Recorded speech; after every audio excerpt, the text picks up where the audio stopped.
சுரங்கம் குறித்து மாண்புமிகு உறுப்பினர்கள் தங்களுடைய கருத்துக்களையும் கவலைகளையும் இங்கே தெரிவித்து அரசினுடைய கவனத்தை ஈர்த்திருக்கிறார்கள். நான் தொடக்கத்திலே ஒன்றை தெளிவாக குறிப்பிட விரும்புகிறேன்.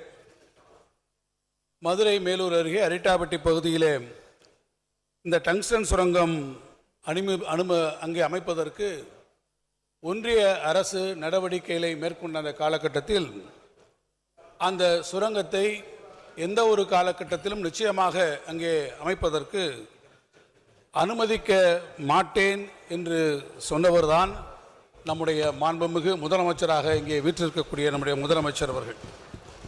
அது மாத்திரமல்ல, அமைக்க மாட்டோம் என்று சொன்னது மாத்திரமல்ல, தான் முதலமைச்சராக இருக்கக்கூடிய அந்த வரையில் அங்கே அந்த டங்ஸ்டன் சுரங்கத்தை வர விடமாட்டோம் என்று நெஞ்சுரத்தோடு இந்த அவையிலே அறிவித்தவர் நம்முடைய மாண்புமிகு முதலமைச்சர் அவர்கள். அறிவித்ததோடு மாத்திரமல்லாமல் இங்கே உறுப்பினர்களெல்லாம் சுட்டிக்காட்டியதைப் போல அனைவருடைய ஒத்துழைப்போடு ஏக மனதாக இந்த சட்டமன்றத்திலேயே ஒரு தீர்மானத்தை நிறைவேற்றி ஒன்றிய அரசினுடைய ஒப்புதலுக்காக நம்முடைய மாண்புமிகு முதலமைச்சர் அவர்கள் அனுப்பி வைத்திருக்கிறார் என்பதை நான் இங்கே உங்களிடத்திலே சுட்டிக்காட்ட விரும்புகிறேன்.